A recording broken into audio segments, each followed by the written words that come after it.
Welcome to PWI Live. I'm Thomas Frank Carr. It is that time of season where everything's happening, and also it's a little bit quiet in terms of the actual things happening, but that doesn't mean things behind the scenes aren't happening. Things, stuff, great descriptor words here to start the show from me. Welcome to our experts who know all the things and all the stuff. Ryan Snyder and Sean Fitz, recruiting experts for Blue White Illustrated. Welcome to the show. We've got a little bit of everything on tap for fans today. So we just want to start out by saying thank you for being here, and please subscribe to the Blue White Illustrated YouTube channel. We've had thousands of new people showing up because of the excitement of Penn State and the CFP. Take the plunge. I promise you we're worth it. Fitz, how you doing today? I'm fantastic. Better than my voice sounds. I did not see this little frog in my throat coming, so I'm going to make this one short. I'm great. Got a new schedule. Got some recruiting news. It's portal time, so it's really, really busy. I love the way that you described it. A lot of stuff going on.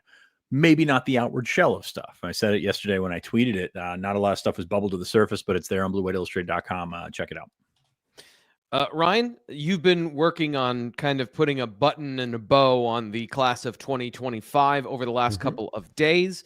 There's still more about that's going to happen, or that we presume is going to happen coming up in the next couple of days. But what's been your kind of decompression or deconstruction of everything we've seen so far since signing day a little over a week ago? What a crazy, hectic period it is. I think that's the best way to put it. Just from talking to the recruiting staff last week and stuff, and getting the details on, what it's like going down the stretch and trying to flip guys while also dealing with the money aspect and in some ways bidding wars, I guess you would say, and what all comes out of that. So we're working on some stories there. We'll get up in the coming days, but I think they're pretty happy with their class. And it's kind of like we talked about in the recruiting show. Sure, they're missing a couple top guys. Adding Andrew Olesh certainly helped with the class down the stretch. But, the depth there and the guys that they believe that they can mold and develop, they're very happy with that. Yeah, Fitz, this is something we've kind of discussed in different ways, but let's get into, I guess, to start here, just one quick question of what is the gap that you've noticed in perception of the class of 2025 from, your reading of the situation, of what you've been able to get from an internal temperature, and then from a fan perspective? And you're muted here, just as a heads up.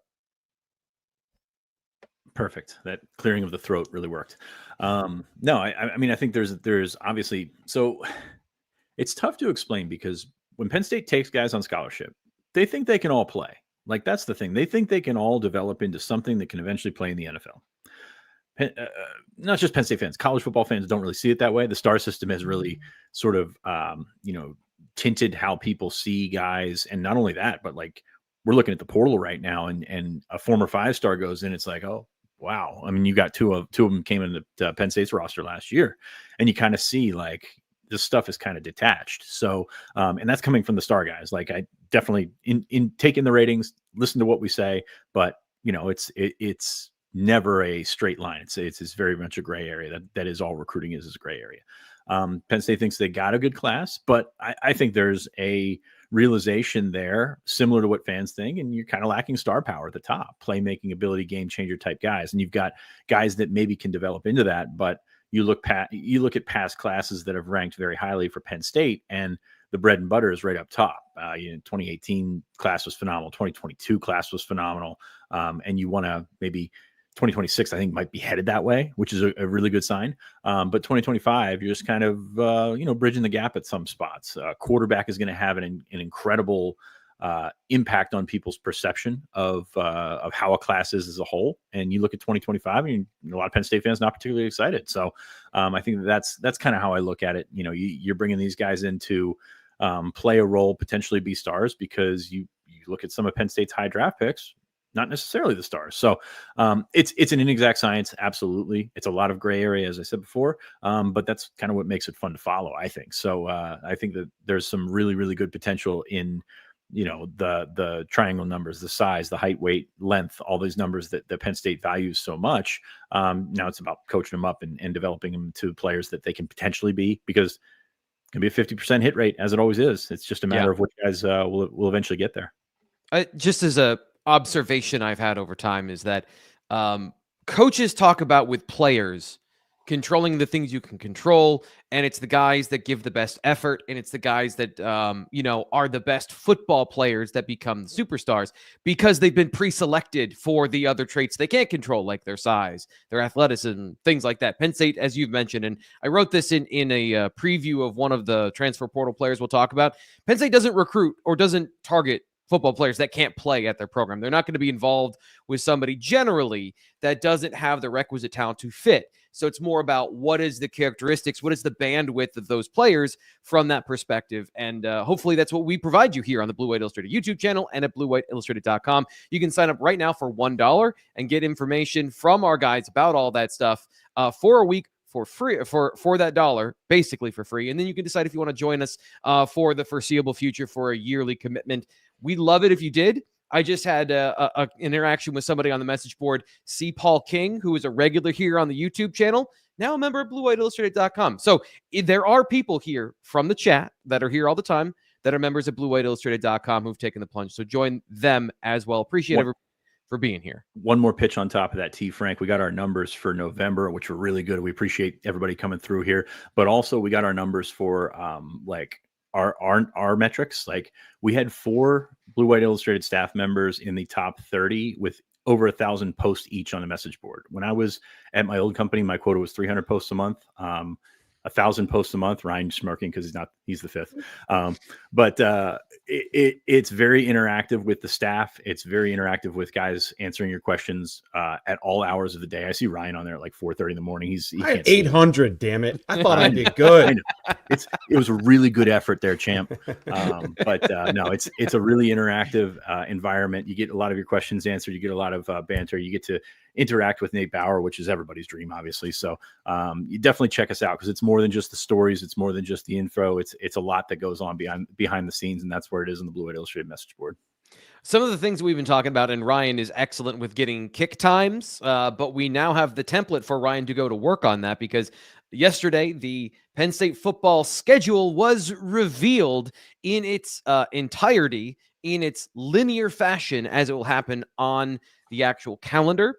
So Greg wrote about that at bluewhiteillustrated.com. We previewed that on the show yesterday, but I just wanted to get the general reaction from you guys because fans are very interested in this. They want to know, how does it set up, good or bad for Penn State? And then, of course, start making their plans and travel arrangements to join us here in Happy Valley. So here is the schedule. We'll get into it, maybe not line by line, but a week 4 bye and a week 9 bye. The highlight of that is right before a trip to Ohio State in week 10, and of course, hosting Oregon in September. So starting out with a very strong schedule out of the Big Ten gate at home, big deal. And of course, coming off a bye. So what do you guys think?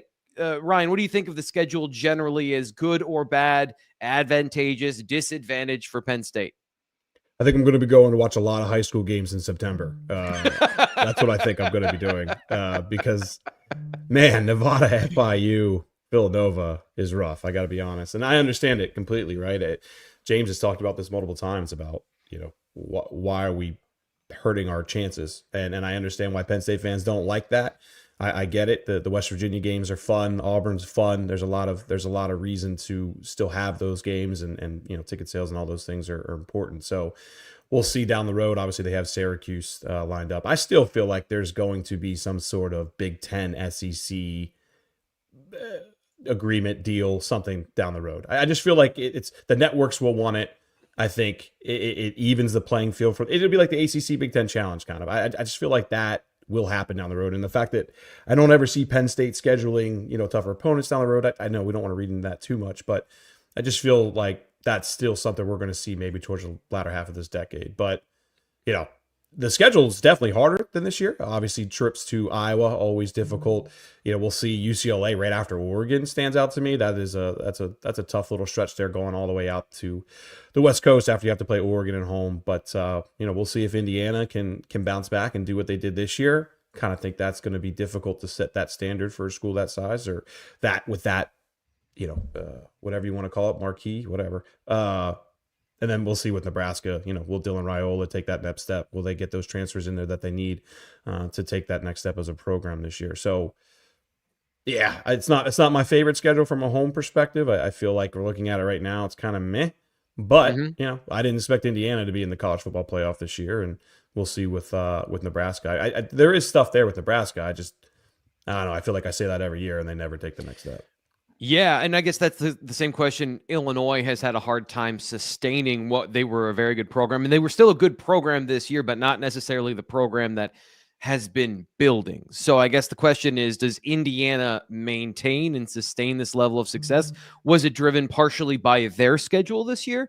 And so those are things that I don't know at this point. And I guess just Fitz, I know you're a big fan of Kurt Cinetti, the head coach at Indiana. Do you have faith that that will be a competitive game in the way that we've seen them be dominant against teams below them in a similar fashion to Penn State, of being able to win all the games they're supposed to win on their schedule in this first year under Kirk Cinetti? Yeah, they did a really good job. I mean, here's the thing: you got to separate that from the actual performance, because that was impressive as well. Like they pounded teams. So I think really the bigger thing is when we move to, boy, that frog is back.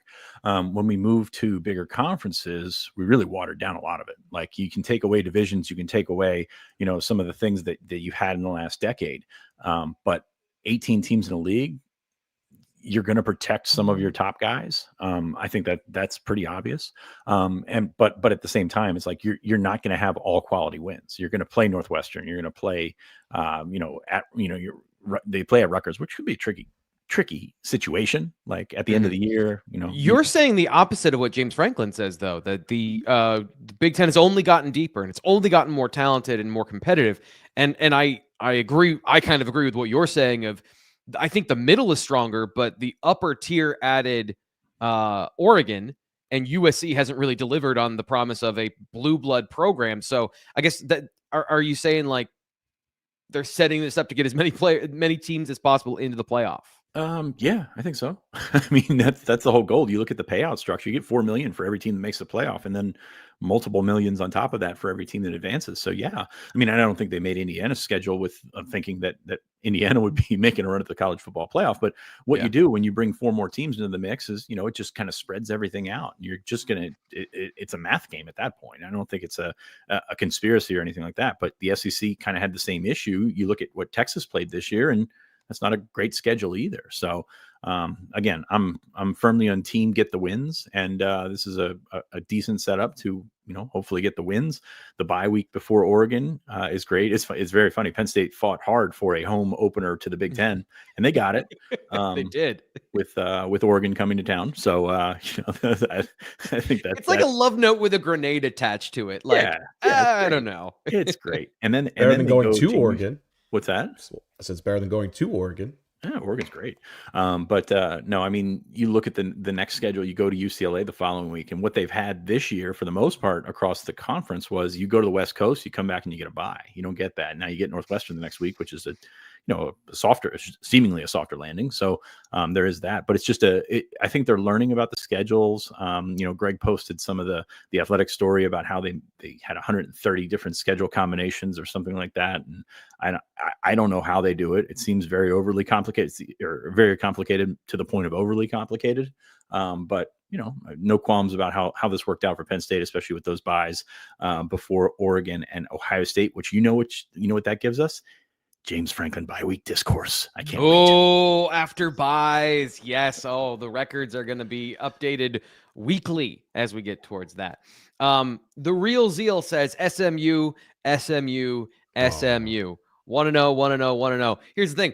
We don't play for Penn State football, so I don't feel beholden to only focus on SMU this week, as the staff also, to the point of we kind of mirror what they do because we're reporting on what they do. So we're doing our film studies and our reporting on the transfer portal, and we're doing our film studies and reporting on, recruiting, everything else. And I'm not disagreeing with the Real Zeal. I'm just setting up my next promotion, which is for collegiate athletic travel. Because yes, SMU is incredibly important, and that is the gateway to going to a bowl game. So now that is the time right now to start thinking about those quarterfinals, because if Penn State wins this game, they'll be going to the Fiesta Bowl. You can be part of the action with an all-inclusive bowl game travel package brought to you by Collegiate Athletic Travel, a national leader in sports fan travel for over 50 years in partnership with Center for Travel, your State College-based go-to companies for Penn State bowl trips. These are all-inclusive packages. I am very much in favor of, don't buy the cheapest thing that gets you the experience. Get you the experience that you actually want to have. So, air-inclusive packages feature round-trip transportation from select Pennsylvania cities, deluxe hotel accommodations, airport game transfers, pre-game events, as well as game tickets. You don't have to think about any of the things. You hand them a sum of money, and then they go, great, enjoy the game. We'll make this an awesome experience. All under the eye of their seasoned travel event staff. We've been working with them in the past before here, and in fact, some of our reporters have been on the plane. It is an amazing experience. So when you go to the game, you're going to have an awesome time. And for those of you, maybe you live in Arizona, maybe you live not in Pennsylvania or wherever, and you can get to the game cheap on your own. They still have on-site packages. They call those the land packages. So you can still get the Lions playoff action by selecting land-only packages that have everything else included except for the airfare. So just you want to be on top of this because it is a select amount of time and a select amount of people that can get on the planes. Chartered flights. This is not, you're not going to be getting on a Boeing with 800 people and somebody's kid going on a layover from here to Burbank. You know, this is a direct flight. So visit athletictravel.com in the coming days for details or call 814-238-4987 to pre-register for all of this stuff. Again, 814-237-4987. I talk way too fast, and with important details like that, I want you to be able to write that down, especially if you're listening on the podcast. Can I get one thing in before we switch? Sure. Schedule-wise, Oregon has to be the whiteout, right? Like, I don't care. Is it going to be at noon? It has to be the whiteout. I don't care. There's no other game that even justifies it, in my opinion. And one other thing I'll add is Oregon wasn't on Big Noon at all this year, which I think there's a reason for that. But interesting. We can discuss that maybe when TV times come out. I don't think putting Oregon, which is the one school that kind of does draw eyes out West Coast at 9 a.m. is a good idea. And I think Fox understands that to some degree. I also think Penn State has really, behind the scenes, made a big deal about the whiteout situation to these networks. They don't have control. I'm not saying they do, but they are certainly making their case heard. And we'll see how that impacts them down the road. But if anything other than the whiteout, anything other than Oregon's the whiteout next year, I would be like, shocked. It's got to be. And that lack of control has got to be frustrating. I know that I feel this on a daily basis, the lack of control over my future, because I have a mortgage, and that is, one of those things that just gets in the way of doing whatever you want with all of the money that you gather by working. So if you feel that same way and you want to control your future, Andy and myperfectfranchise.net, he's the guy that can help you with this particular problem if you've got the right situation. So this is very important. We've had people on the Blue White Illustrated message board, former Penn State athletes, that have gone to Andy, that they've had the conversation about franchise management. They've been set up and are incredibly happy with the decision that they've made to own and manage their own franchise. So you buy into a corporate structure that already has everything in place for you. All you have to do is run the business and then profit. Now, I've simplified it because running a business is super complicated and hard. It doesn't guarantee success, but Andy's done this a whole bunch. He owns multiple businesses. He gets high on his own product, right? So he's done this for almost a decade now. Call him at 404-973-9901 or Andy at myperfectfranchise.net, because the only way for you to determine your own future in the American system is to control your financial future. And then that allows you to take time off when you want, literally be your own boss. And of course, to determine your legacy for your family and beyond. Will you generate generational wealth? It's possible. Will you be able to determine your own future? That is absolutely the case. His services are 100% free. He's here to help if you have any questions, because I have done a very poor job of introducing all the different details to what he does. That's his expertise. So check out the Blue White Illustrated message board. He's active on the message boards. He's been an On3 lifer. Andy at myperfectfranchise.net is where you go to call him to get started today. Always appreciate our sponsors here on the show. Appreciate My Perfect Franchise and Collegiate Athletic Travel. You should definitely check them out, because I think it's the time of year where that kind of stuff is at the forefront. We're getting into the end of the year. And of course, it's bowl season, but it's also reflection on 2024 and what happened in your life. Okay, we do have to move on to Penn State recruiting news, which is why people are here to get the latest details from our experts on what's going on with the Nittany Lions. So, Fitz, there was something. I don't know if UNC has made a decision today on their head coach, but Bryce Baker, that situation is still out there. I saw something. I didn't have enough time to check it out. He's official. Before we went going. It's official now? Official. It was official. It's official. Last Bill night. Belichick is now the head coach. Mhm. Fitz, you're muted again.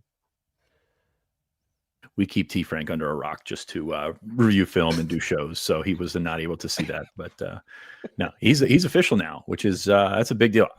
Buddy, I am torn on that one because I don't think it'll work. And every time I say I don't think it'll work, it works. So I'm not sure how that's going to work. But for Penn State fans, how does that work?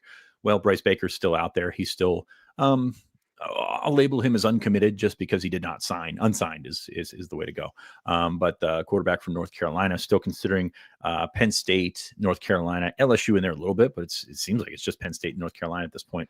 I'll be honest with you, the hire, I think, would have to be a complete disaster for the Baker family to take another look and go elsewhere. I think they've convinced themselves, and by the way, everything I've heard about the family, they're awesome. Like, they're great people. They really deal with everybody, and they really felt taken aback by the Mac Brown situation, but they feel like Carolina was Bryce's future, and they've convince themselves that's the best course of action. So I think a good hire for North Carolina is something that points Bryce Baker in that direction still. So I think it would have taken a lot for North Carolina to, I don't want to say mess it up, but yeah, I think it would take, yeah, I mean, but Belichick, I mean, here's the thing with modern college football, you go there, what's the harm? You don't like it, you leave. I mean, that's kind of what I'm looking at. And it seems like that his heart, that his family's heart, I know his mom wants him close to home. That all seems like that North Carolina is the odds on favorite. And it's just like, kind of take it from me, like that's the situation. So I think Penn State did a really good job recruiting him. I think they probably gave him more to think about than he thought they would, especially when he was up here and it was 20 degrees and he's sitting there at the Maryland game, freezing his ass off. So I think that there's a lot that Penn State gave him in terms of stuff to think about. But at the end of the day, I think it was Carolina or almost bust. They try to slip into that window, and I still think he's gonna end up in North Carolina. I think the interesting thing here is he can't sign right now. So if he does want to take a couple of weeks and he does want to get to know the staff, yeah, that's the big thing. Develop that relationship with the new staff. If they find something they don't like, then that's your window if you're Penn State. So I don't want to say it's a backdoor situation if he were to end up here, but that's kind of how it's always been in my eyes. So I think they just really wanted Carolina. They're good people. They're local people that kind of feel that the confidence in the program, no matter who's there.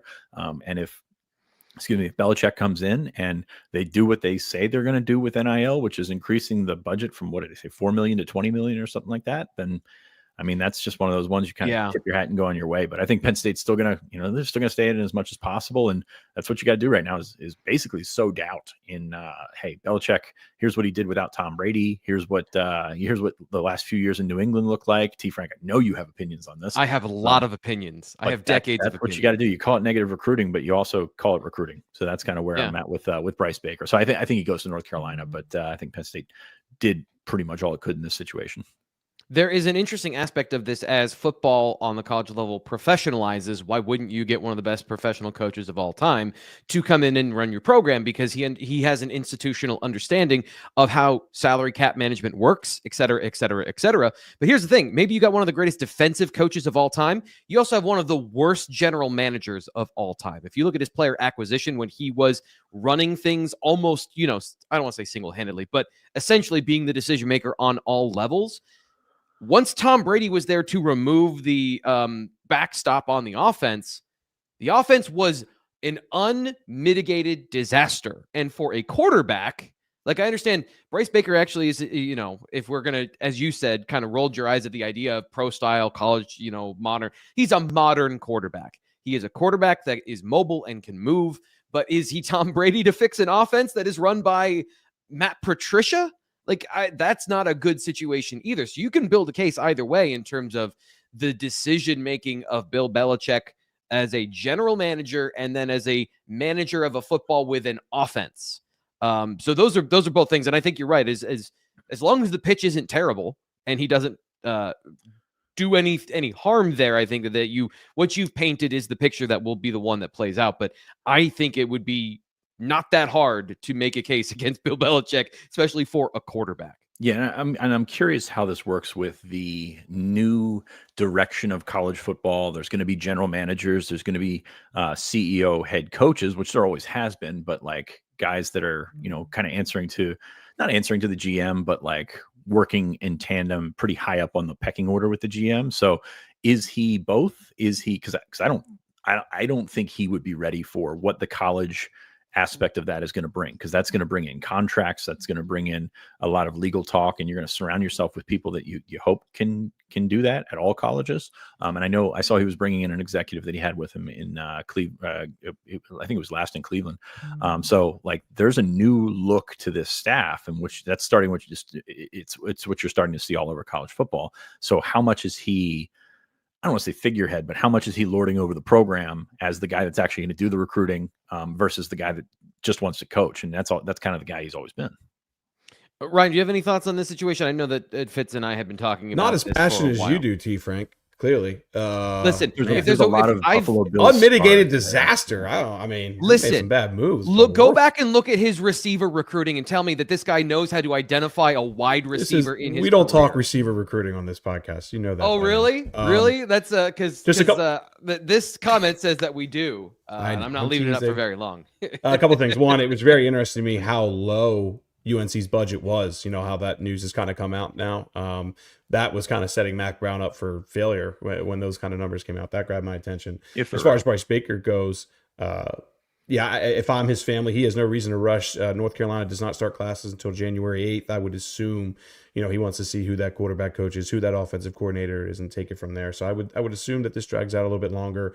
Totally agree with Sean, though. I mean, the family certainly wants him, feels that way at least to stay closer to home. And, he does have Bill Belichick now as his head coach potentially. So that all bodes well for them.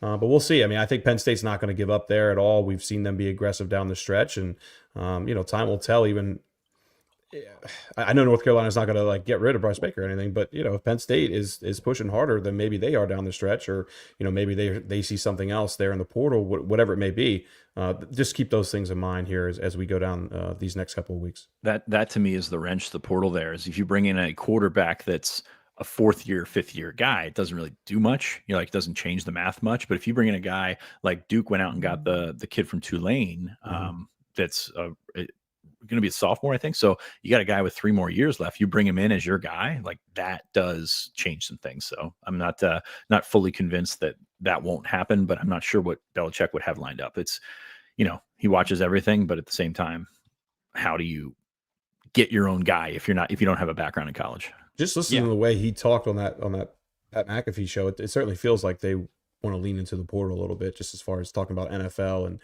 that's the main goal, I guess, of the program. But it was also, just last thing, really interesting to me that only a 3-year deal too. You just don't see that much in college football because of recruiting.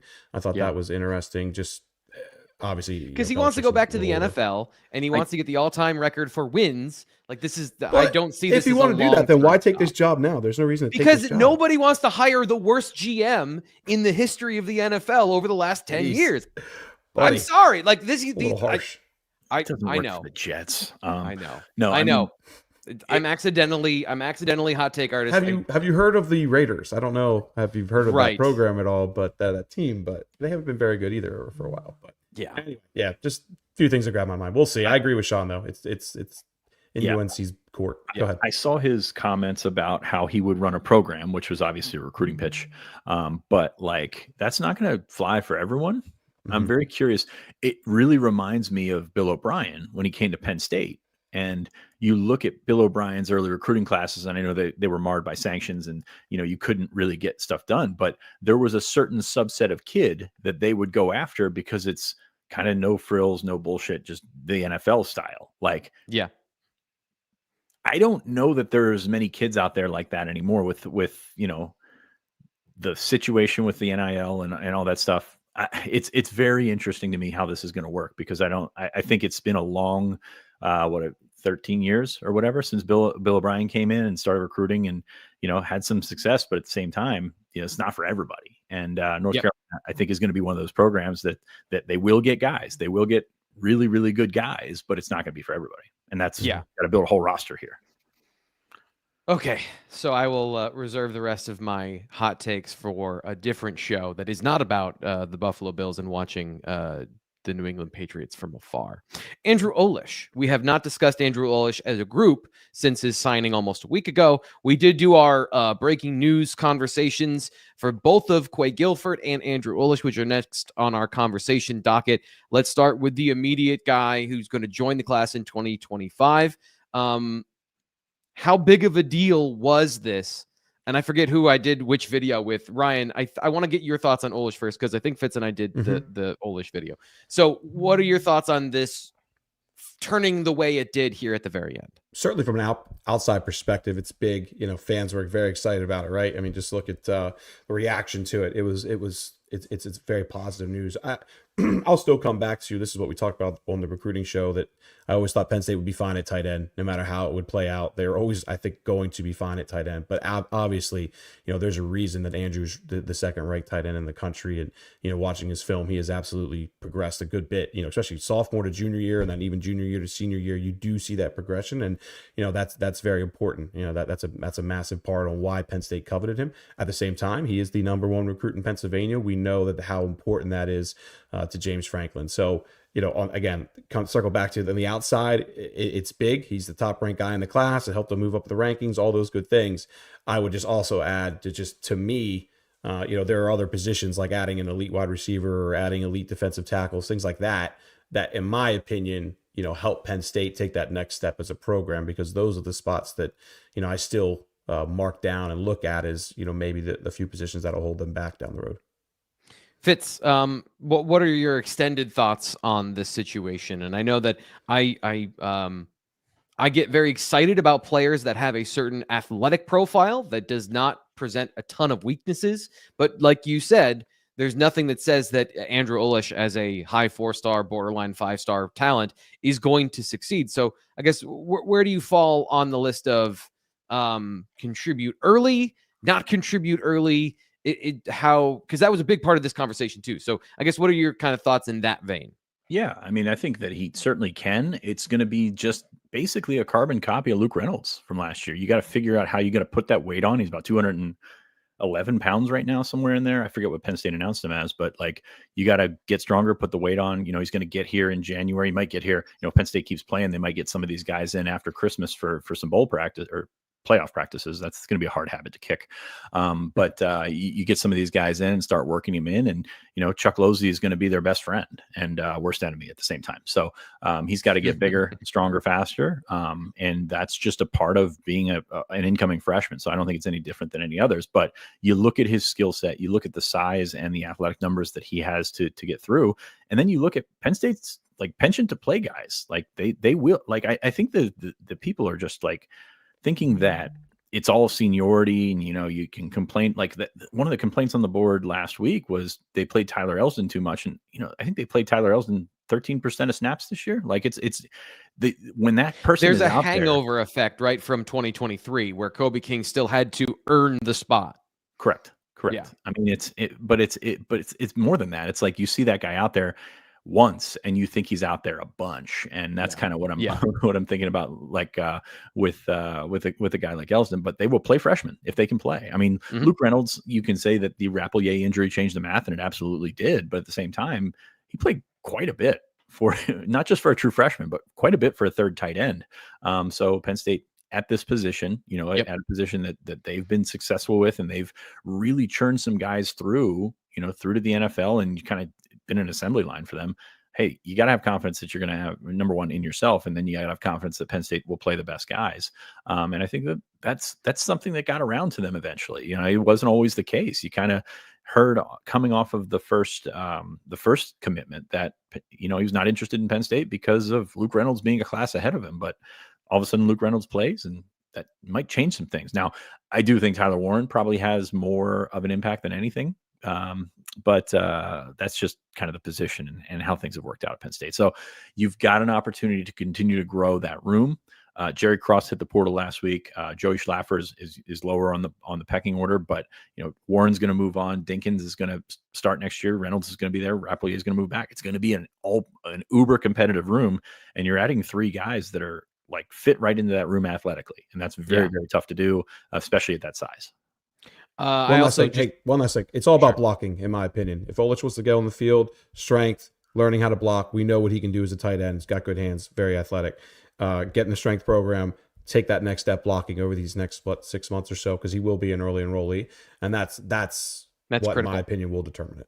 Yep. Yeah, and that's that's the majority of what Luke Reynolds does when he's on the field. Is he's the third tight end in there to block, and for a guy that 18 snaps this year, offensive snaps, pretty good. Yeah. To Fitz's point, they don't have to play 3 tight ends. They could play 2 running backs. They could play 3 receivers more, but they've decided that Luke Reynolds brings a benefit to the field to put him out there. And I threw this graphic up here. Again, I'll just throw it up here again for the YouTube audience, and then for the podcast audience, what I'm trying to describe to you is Nevada, FIU, Villanova. Yeah. There should be plenty of playing time, especially early, to leave an impact on players who, maybe even if he redshirts, I would hope for Penn State's sake that he's getting a lot of playing time in the first month of the season. Quay Guilford, not an immediate impact, but could potentially, way too early conversation, have an impact on changing the culture of the room in terms of what your expectations are for a Penn State wide receiver. So, Fitz, your thoughts on Quay Guilford, 2026 wide receiver commit out of Indiana? Yeah, a really athletic prospect, like a really put together guy. I love his summer last year. He went to Ohio State and got an offer. He went to Penn State and got an offer. Like, for all the talk about how much better Ohio State's receivers have been than Penn State, this is a mutual target. Like, this is a situation. Like, Ohio State does not offer a lot of wide receivers, especially in person. And for them to sort of get this one across the line, especially this early, is, regardless of what else is out there, like, I think it's a good take. So I'm excited to see him. You look at his numbers; they're really, really good. Like, it's so tough to get over the mental hurdle of, well, he doesn't run a 4.4. But I think eventually he's got the kind of body, the kind of explosiveness that he will get down into those numbers. But he looks pretty darn good running a 4.53 or whatever he runs. So it's not certainly not that far off. So I like him a lot. He's got some fine tuning to do in his game, but he's a 2026 prospect. They all do. Right. So very curious to see how this receiver class continues to come together, because right now it's very complimentary. Like, you don't have to have a complimentary wide receiver class. The best receiver class is full of good receivers, not necessarily a slot guy, Chris Godwin at 6'1" and then a 6'4" guy. Like, you don't have to have that. Penn State had that in 2018, and Jahan Dotson was the only thing they got out of it, basically, which was pretty good as a first round pick. But it's just very interesting how this one has come along, because LeVar Keys had a dynamite junior year. Like, I was flat out wrong about him. Like I said at the time, I'm like, I'm not sure about this one. He's a heck of a football player. And then you've got the total explosiveness of Jasiah Rogers in Delaware, and then you got Jerquaden Guilford. That's a really good group, man. And I'm not hung up on early rankings. It's a really, really good group when you put on that tape. And I think a lot of things, once these junior tapes come out, a lot of changes happen in the rankings every year. And I think Penn State's going to be favorable for them when you look at their commit list. Yeah. I never say this, but Quay Guilford passes the eye test in a way that they haven't really had consistently among wide receivers. So do you have any other thoughts about Guilford, Ryan? I know we had this conversation last week, but there's, always new information. There's always new insight. Is there anything else you wanted to add to this particular conversation about what could be, a big time commit for Penn State, as Fitz said, with development in the long term? I think 6'2", 180 running 4.5 is awesome. Yeah. And we're talking about speed and all those things. Like, they got plenty of that with LeVar and Jasiah. To me, really, I think the big question, like, fans want to talk about more than anything, is just like, how many receivers can you take? And the one thing I'll just keep coming back to is 105 scholarships are coming to college football next year. This is a room they obviously want to retool, restock, whatever you want to call it.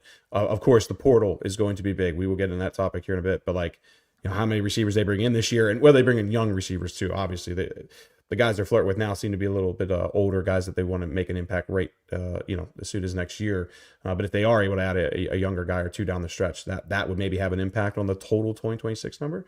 But when you look at you got Elias Koch still out there, you got Messiah Hampton still out there, you got the 3 guys in Virginia, Travis Johnson, Connor Salmon, Davion Brown. Like there's a lot of a good talent there that I believe Penn State has top 3 or so, top 4 on a lot of those guys' lists. There's no reason that they can't add another couple guys at least. We'll see. Yeah. I think Penn State fans have been very excited for an idea of retooling and or reshaping the receiver room for a while now. And, these things, there's comments in the chat about how bad of a job because of the immediate production that Marcus Higgins has been doing. And I think that conversation, when we've said before, like, you need a while to establish relationships and to go out there and be competitive in a recruiting process for a team that is not as portal heavy and dependent as Penn State football. They want to build through recruiting, and this feels like a strong push in the right direction. Speaking of portal recruiting, the transfer portal is active and live. We've gotten some social media and some reporting at BlueWhiteIllustrated.com about some names. Those will be primarily the ones we're going to talk about here on the show.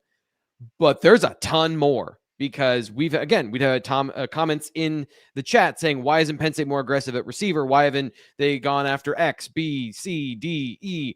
Fitz has a full article. How many words was it, Fitz, in the S-Zone this week about the transfer portal and the names fans should know? 2,900, and I'm such a douche for tweeting that out. I'm sorry. I shouldn't have done that. It was I did it, and I didn't feel good about it afterwards. So, well, you deserve to be proud. That's a tome. That's halfway to like a short book. Ryan's in the chat, and in the group text, and I'm like, yes, I'll have it by 11. I'll have it by 12. I'll have it by 1. It just kept going on and on, because it was just we're talking visits, we're talking offers that aren't out there, we're talking a lot that's under the hood for this portal class, and that's kind of how Penn State wants it. But we got it on BlueWhiteIllustrated.com, so definitely check it out. Yeah, Coin Intelligence Agency says great article there, and I could not agree more. I am just like you guys. When the S-Zone goes up, the first thing I do when I see that is go read it so I can get the intel, because Fitz has plugged in a lot of these different things. So where do you want to start with the names and the players that we want to talk about here in this particular section? Yeah, let's start on the surface. Eric Rivers is a guy from FIU, because everybody likes to talk receivers. Penn State is one of many schools in the mix for that one. He's kind of shuffled his schedule around a little bit. He was supposed to go to Virginia, and all of a sudden it goes to Miami. That's a big leap in my eyes when you're talking about competition. I think an interesting thing here is we look at how the transfer portal has worked in the past, and you think about getting to the end and signing and everything like that. Now you're in a situation where, like, the earlier visits, you can lean on those kids and they can sign. Ole Miss signed Deshaun Womack, who was a Penn State target, who was going to take a visit next week from LSU. He's originally from St. Francis, former 5-star. They signed him, so he's done. Like, there's no more visits or anything like that. So I think it's very interesting to look at the timing of early visits, the amount that you can push, who is your top targets, who are you still waiting for in the portal. That's a huge, huge piece of this equation, is who you're still waiting to go into the portal. Because looking out there right now, there's a lot of names. But it's not all guys that can play here. So I'm very interested to see how that goes over the next couple of weeks. But Eric Rivers is going to visit, I believe next week. The start of next week. I don't have those dates right in front of me. Right before the playoff game, Sean. I think it's 19-20. Oh, that's right. He had the longer schedule. I'm thinking of the other guy. So, you're looking at an opportunity to impress somebody right before the playoff. You're still looking at guys that go in every day. I thought Pete Nakos had a really, really interesting point the other day. And by the way, if you're not following Pete from On3 on Twitter, do that, because he's got a ton of information out there. But the dynamics of when guys are going into the portal is very interesting, because you've got collective deals and things like that. So if you get paid on December 15th, you're not in the portal yet. Like, that's kind of an interesting little wrinkle to this. So Penn State being active at receiver, on the defensive line, which is, to me, is the number one thing. That is the biggest priority for Penn State, is the defensive line. You need both positions, regardless of the guys that can come back. If they're going to come back, that's great, but you still need bodies in there, capable bodies to play right away. So I think that's an interesting one. And some other positions, still looking at linebacker, safety, running back, offensive line. Teague Anderson, the Utah State offensive lineman, he's going to visit as well. I think Blair Angulu from 24/7 had that first. So, but Anderson was a guy we highlighted yesterday afternoon in our S-Zone. So there's actually a lot going on below the surface. We're not going to get into it on a free podcast, but definitely check it out. Yeah, BlueWhiteIllustrated.com. Once again, $1 to sign up and to get in on that intel, so you can get all the names And, for the people that did read the article, just as a heads up, if you ask a question about something that's over at the site, I'm not going to be answering it on the show. That's been a long-standing thing that's been going on. I just wanted to let everybody know if that's the case. Like, we don't answer your question. It's not that I don't appreciate the question. It's not that it's not a very smart question. It's that we're not going to be discussing those sort of things here on air. Ryan, did you have anything you wanted to add to the portal discussion about anything you've heard or any impressions you have? Pete put it out there publicly too. I mean, this was like a week ago now that Bear Alexander is supposed to visit this upcoming weekend as well. Right. That is out there as well, which is incredibly intriguing visitor for so many reasons. Obviously an incredible talent. There was a reason he was a top 100. I think even at 5-star at one time. I'm not sure if he finished as a 5-star talent coming out of high school. I think a lot of people remember watching Bear Alexander at Georgia, and I think he had a pretty big impact on them. I want to say maybe it was the SEC championship or 2022 or one of those. I know he had a big game and one of the marquee moments for Georgia, and I think a lot of people remember that. Of course, he goes on to USC, plays 600 plus snaps in 2023 and played 69, I think it was, this year for them. Obviously, if you look at the play that Michigan beat USC on, it was largely because Bear Alexander got pushed around, and he immediately entered the portal after that, which is interesting. So there's some things there that are intriguing to me just because when I watch the movement, when I watch some of the, or I hear different things, read different things about them, it doesn't really seem to fit Penn State. But at the same time, they're looking to get difference makers in here. And from a physical, athletic perspective, there's a reason that Bear Alexander was so coveted.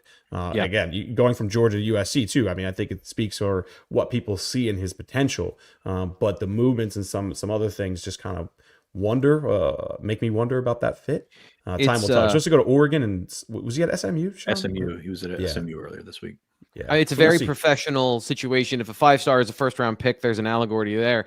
First-round picks can last for years in the NFL, going from team to team to team, even if they never reach those potentials, because everyone wants to bank on the talent. And Fitz I feel like there is a similar conversation. Penn State has done this before.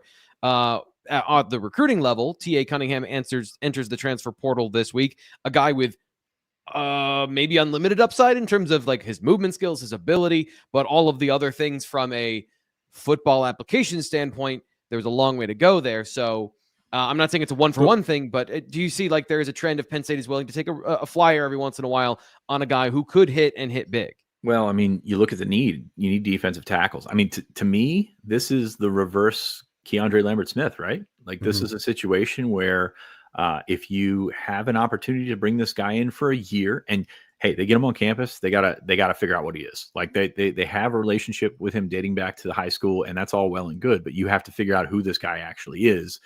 If he's gonna do the same thing that happened last year at USC, obviously you don't want him. But like the talent is there. Like I see somebody in the chat saying, yeah, he was a man amongst boys and he hasn't grown. I don't know that I agree with that. I think that you look at T.A. Cunningham as a prospect, and that's what he was, and I agree with that. But Bear Alexander's been successful. He was an all Pac-10, Pac-12, whatever, honorable mention in 2023. So like the talent is there.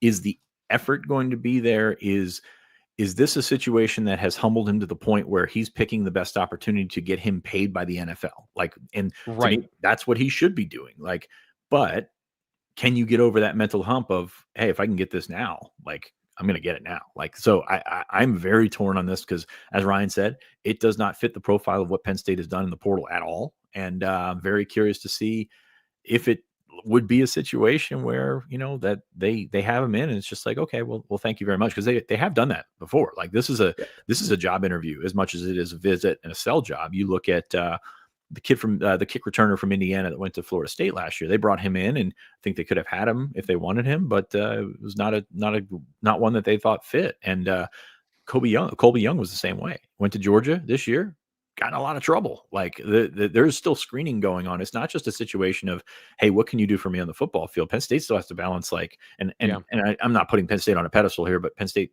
and all these schools have to balance like what impact this has on your overall program. And they've been more cautious. They have not signed guys sight unseen. So even some of the players that, maybe I wrote about at BlueWhiteIllustrated.com that I think are a strong fit, they might want to get measurables on these guys to make sure like they have the data that they want to see if a guy is a fit or if there is an excluding thing from a physical standpoint too. Even if you feel very strongly that a guy can fit, just doing your due diligence on these things it is very smart business, I think, for Penn State. Yeah, and Ryan makes a point here in the chat. Defensive tackles can be the difference in national championships. Defensive line, to be as a whole, absolutely, it's worth at least checking out a guy like Bear Alexander. I agree, it's at least worth checking it out. Is that going to take the next step, especially if Oregon does the same sort of vetting and then it offers them more? It's like, we could get to that eventually, but also you could see a situation where he comes in and it's just not a fit. I mean, you're taking a guy that was in a downtown LA apartment because of his deals and moving him to State College, Pennsylvania, where the real fill was 5 this morning. So it's going to be it's honest to God, it's Rocky training in Russia. Like that, that is the change that he would make. Excuse me, Soviet Union. I like to be historically accurate here. In Rocky 4. So that would be the change that he would have to make. Now, if you get a guy that wants that mindset that says, okay, well, hey, I might have to go to Green Bay to play in the pros. Like, then I'm going to make this work because it's going to get me better as a football player. And I need to stay out of the limelight. I need to stay out of stuff for a year, which was kind of or actually not even a year, like 9 months. Like that's what you're looking for here. So I think that's an interesting wrinkle there when you're talking about Bear Alexander, because there is upside and there's downside, and you better damn well be sure which side you're on. And, as we mentioned, as you guys have mentioned over and over again, and I think we're all having a hard time wrapping our head around this, that scholarship rules are changing. The roster is getting bigger. It does give opportunities for more of these, but also, as we've talked about, also limits the roster. So if you have a guy that leaves the program and now I do think that there's a conversation about the value of taking a shot and the space that's opening up, but also the need for bodies, as we're seeing Penn State is going to, if they want to play in a national championship, play the maximum number of games possible in this season to get there. So it just interesting, as you mentioned, on all fronts. A couple things here in the chat. I'm going to start with this one, and I want to get to some other things as well. Coin Intelligence Agency says, interesting note, Jerry Cross posted practice footage. Did the team give it to him to help his transfer marketing? How does this particular situation work, guys? It's available to them for practice purposes, for getting better purposes. I don't know that they come out and they cut it afterwards. If you look at Jerry, God, I spent 5 minutes watching Jerry Cross highlights this morning. I'm not sure what's wrong with me, but here we are. You look at some of that, and some of it's filmed on a phone in a meeting room. Some of it's, stuff that they would have on their iPad for fine tuning their own games and things like that. So you have that available to you as a player. Whether I don't think that he says, I'm going to the portal, can you cut me something up, Jevin? It doesn't really work like that, but they have that stuff available, and you see a lot of that sometimes. And Keandre Lambert-Smith had some practice highlights last year as well in his transfer portal highlight. I bet he did.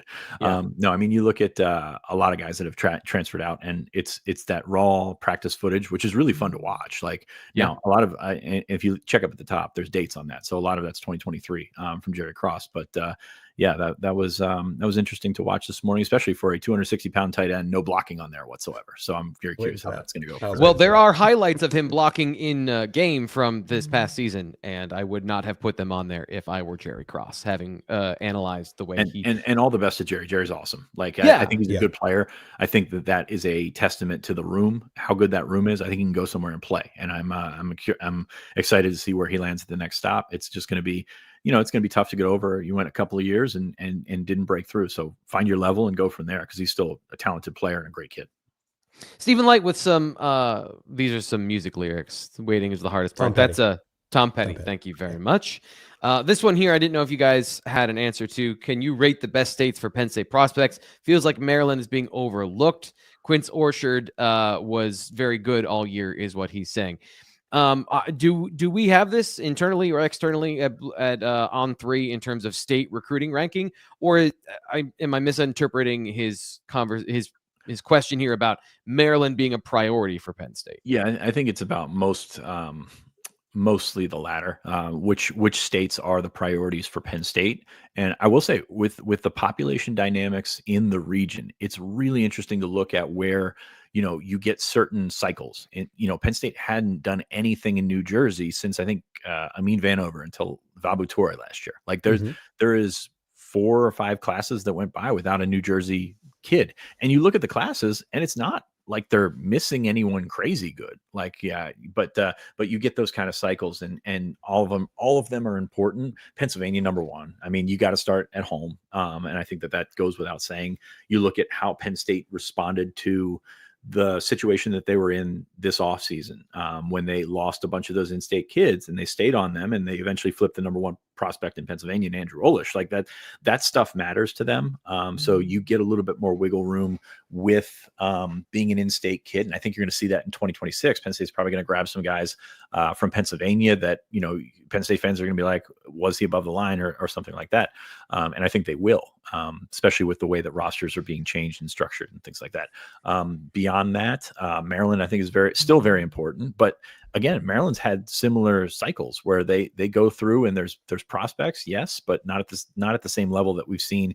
You think back to that big class of 06 that was, heavily buoyed by Maryland kids, and that's not always the case. And you go public, private.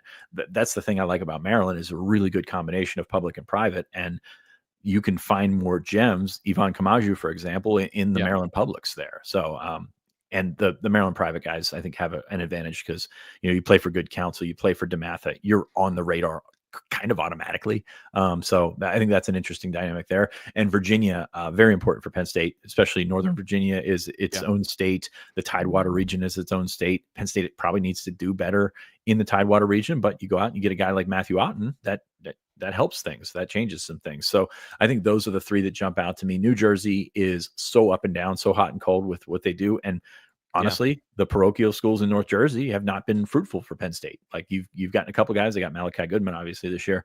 But those schools have not been a situation where a public school, other than the ones that have connections like Paramus with Chris Partridge at Michigan, those things were really good for a while. But Penn State has not had that. You look at Quincy Porter, and that's why we said Quincy Porter would end up at Ohio State. He's a Bergen Catholic. They haven't gotten a Bergen Catholic kid for a long time. So, there's so much that goes into this because it's all cycles, especially when you look at New York. You can get some great players from New York, but you can also go 3 cycles without having a player from New York. Right. New England is a state. Like Connecticut has been great. Massachusetts has been great. Like the prep schools up there are fantastic at what they do. But it's all clumped together for me as one state, because you don't get New Hampshire, you don't get Maine. Shout out to Jake Kiley. I think he was New Hampshire, right, Ryan? I don't mean to put you on the spot, but I forget his school, but he definitely was New Hampshire, and that was Penn like State the only ever. Does not go up there very often. So now, real quick, can I answer Eric a little bit more? Like, he's specifically talking about how St. Francis, DeMatha, Archbishop Spalding were all top 25 teams, loaded with talent, and they're all great programs. But let's St. Francis. I mean, I think you guys have been around long enough to understand the dynamic of Penn State, St. Francis, and until they get over the line or get a couple of guys there or whatever may happen, it's just it is what it is there. I'm not saying it's St. Francis not pushing guys to Penn State or whatever it may be. It just hasn't worked out, and a lot of those guys just fit other schools better, whatever it may be. There's a reason McDonough guys always go to Penn State. There's a reason a lot of St. Francis guys go down south. I just feel like they fit that better. But let's also just clarify one other thing. Like Archbishop Spalding, very good team this year. Obviously, Malik Washington had a great year. A lot of their guys, though, are mid-range 3-star guys are going to Maryland's and Northwesterns of the world. Like, there's a difference between like recruiting prominent programs and finding elite talent that fit Penn State. And I feel like that's what we saw a lot in Maryland this year. The math is very similar. I mean, they have LeVar Keys obviously committed. I think Darrell Carey, I believe it is, or Darnell Kelly, one of the 2026 DB. I thought he was at DeMatha. No. I'm sorry. I'm thinking of the kid that flipped from Pitt to Missouri. Right. No, I'm thinking of Darrell Carey, the 2026. I think he's like a safety or something like that. They offered. He visited, then they offered nothing. My point is, like, they have a couple guys Penn State's interested in, but a lot of the talent that makes a really good high school team, at least in the area this year, weren't guys that I see taking Penn State to a different level as far as, improving their recruiting classes. So good teams, a lot of really good base of Division I guys. But when you're Penn State, you're trying to get the top 95 percentile, whatever you want to call it, and a lot of those teams don't have that talent this year. Yeah, and if you look at like good count, like Kyle Altuner went to West Virginia, great example, awesome football player, just a little bit limited in what he could do. Unfortunately, got hurt this year and didn't play. He might have played as a true freshman, but like that's the kind of kid that's kind of on that line that you see there, and you get guys. And now switching gears completely, you get guys from really good programs that look good, but they're boosted up by that. Penn State took an offensive lineman, Robert Martin, years ago, and he couldn't play at this level. He could. It was just he was not athletic enough to play at this level. Same with Corey Bolds. I think it was the same class, defensive lineman. Like some of that stuff is masked by the guys that you have around you, and that's why camp numbers are important. That's why visit numbers are important, and things like that. So I get that there's awesome talent at those schools, but like typically when you find a Xavier Gilliam playing public in Maryland, when you find Ivan Kamaju playing public in Maryland, those guys have to do a lot more and have to do a lot more to get on the radar, to be honest with you, but have to do a lot more in terms of like carrying their team. And it's just very interesting to see that. I know Eric mentioned Quince Orchard, which is one of the bar none best programs in Maryland. Absolutely. But they kind of find themselves in that in-between situation where, yes, this is such a great program with such a great defense, but the individual players also get onto the radar because they're pretty damn good. And you got to be built in a certain way to play on that defense. Aiden West was the only guy at Quince Orchard this year that I think could potentially play at Penn State. Like they looked at Iverson Howard, they decided, I mean, let me get wrong. Iverson Howard is a good player, but they recruit incredibly well at running back. They set a very high bar there. Aiden West, they had some interest in. Did he end up at Michigan State? I think, was it, Sean? I think that's where I believe he stuck with Michigan State, got the late Ohio State offer. He had a wonderful senior year. He was awesome. Like, cause it was the same weekend that Brandon Finney made that, you had that Brandon Finney one-handed catch. Aiden West had one as well. And that was awesome. And he's a great player, not the tallest guy in the world. He's actually taller than we thought he would be. I think we had him at 5'9", and he was 5'11". He has grown a bit.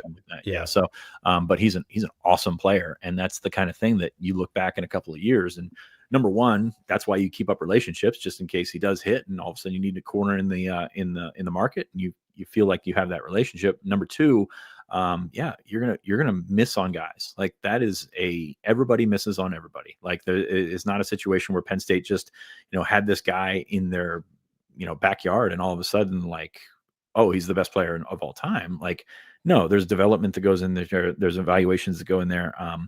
We were talking about Bradley Gompers, and you look at his offer list in February and you look at his offer list at the end of the cycle, it's very different. These guys blossom at different times. So I think that's certainly something that you can look into as when the evaluation takes place and how you continue to evaluate them throughout the process.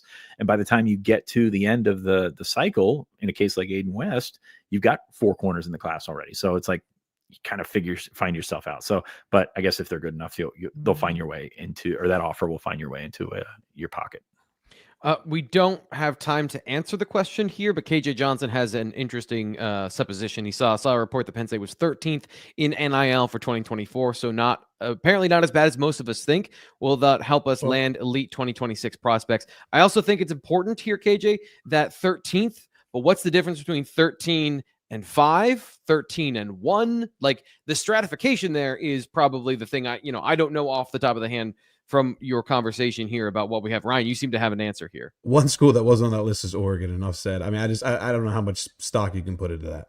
Oregon is without a doubt one of the top 5 spenders. I don't know how much of that is Phil Knight on the side, not collective related. It's hard. I don't know all those details, but don't put too much stock in that, because Oregon absolutely spends, I think, top 3 or so. And they weren't even on that list. Last thing here from the chat, Coin Intelligence Agency back. He says, we figured out how to push T. Frank's buttons. It's Bill Belichick. Listen, man, I'm like a bop it. I'm only buttons you can push. We should get that solves it. I'm going to create a new sound effect for when I have a rant, and it's going to be the bop it sound. Guys, thank you so much. Eric, thank you for that question.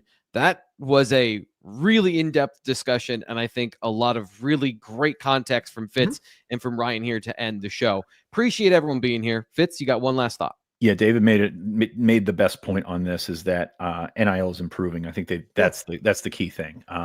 You look at how this has come along, and really Penn State started 2 years behind. Sandy Barber did not set them up in a great spot, but they've really improved. You saw that with Andrew Olesh. That was a factor at the end.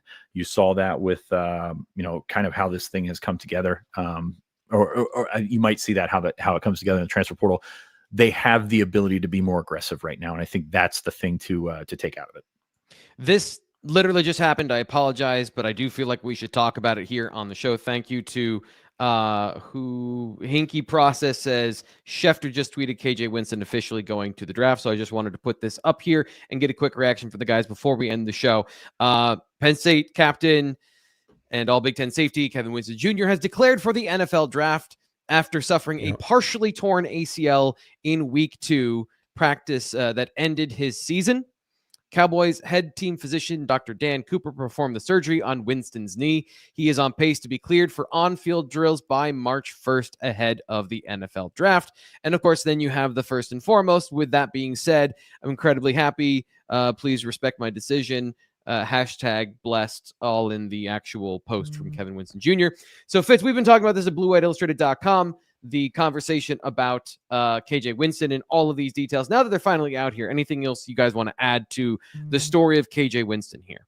Not a surprise. Unfortunate. Like I really am big fan of KJ Winston. I'm really disappointed we got to miss last year. I'm glad there's medical details in there because it gives, kind of Penn State fans a chance to back off because I think a lot of people thought he made a selfish decision. He tried to play through it, didn't work. The knee was not in a situation where that could do that all year. And if he did it all year, he's playing at 60%. That's not going to help his draft stock. I would have loved to see him back another year. I'm not sure where he falls in the draft scheme or in the grand scheme of where the draft is because there is so much unknown, but he did start all of 2023. So he's got a good bit of tape out there. Hopefully he's able to go by the draft process and able to work out for those things because he's a heck of a football player. Penn State will certainly miss him. That was one of the ones where I think he was probably number 2 behind Abdul Carter of most likely guys that were going to leave. And that's because Abdul's kind of in his own stratosphere. So tough break for Penn State, though not an unexpected one. I hope he finds what he's looking for. Again, big KJ Winston fan, always have been. So it's tough to stomach in that manner, but could see this one coming.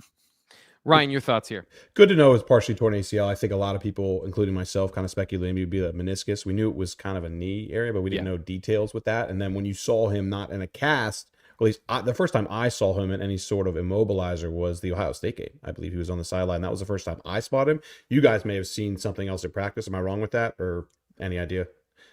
Like, I didn't go to the defense all year, so I didn't see a whole lot there. Either he's probably not even out there. That's not even the point. But I guess when you're hearing partially torn, okay, it makes sense why James was like, well, maybe we can get him back because how partially torn was it? Were they hoping it would just kind of mend itself and not get surgery?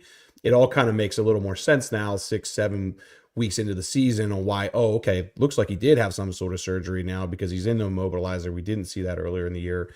Again, maybe I just missed it. I may have been, if I'm wrong on that, apologize. But like, that was the first time I had seen any sort of indication that like, something changed here, maybe with KJ, being in that immobilizer. So hey, awesome kid, awesome player, awesome family.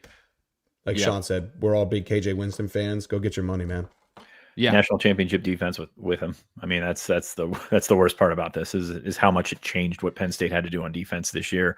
I guess the worst part is the injury. Nobody wants to get injured, but the second worst part that we got cheated out of. Defense is also the opportunity, right? So we got cheated out of it. He got cheated out of the opportunity to do those great things and be a part of a defense that was going to feature him and the safety position. So I agree with the way you phrased that as well, because that was, and this is kind of what I was going to put into the conversation is, when we talk about the NFL draft and the position of safety, it is not a top position in football structure at the NFL level. So the conversation, and Fitz and I have gone back and forth on this a little bit about KJ Winston not having enough film. He has enough film to get drafted, no question. There's absolutely no question that KJ Winston is going to be a top 90 pick minimum. The question was, could he be a first-round draft pick? A couple things go into that. Freak athlete. You got to be a freak athlete at a freak size. He can be that guy, and that's why it's important. March 1st means that he's going to miss the NFL Combine, and he's going to be on the field for Pro Day.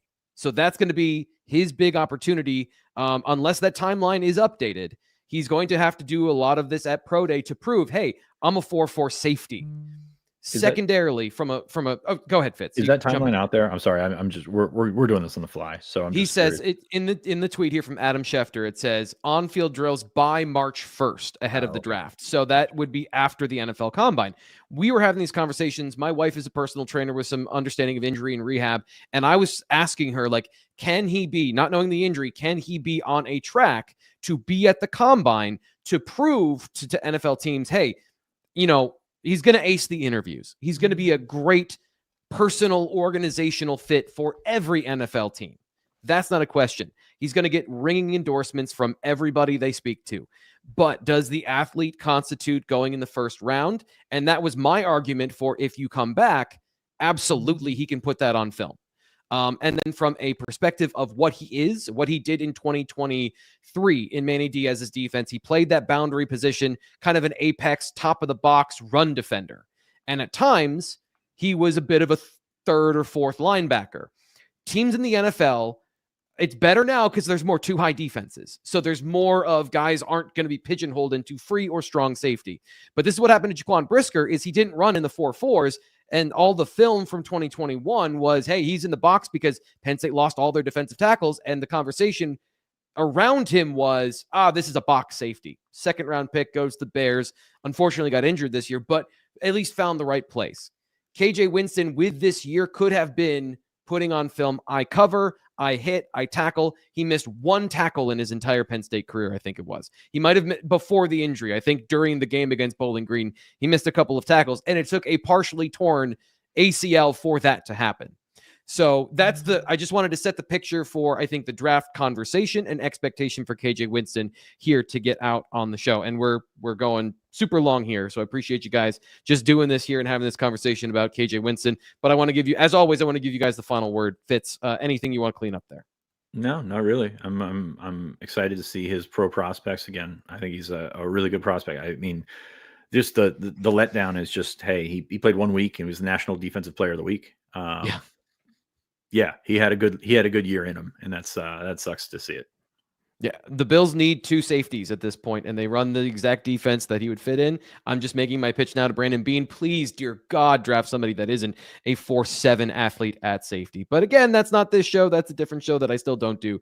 We're going to come back next week. Obviously, no game this week, so no post-game show, no pre-game show, but don't go anywhere. SMU just around the corner. We're going to be diving into all of our preview on the Tuesday show, coming up with Blue White Illustrated. I'm Thomas Frank Carr, Sean Fitz, Ryan Snyder. We will talk to you later.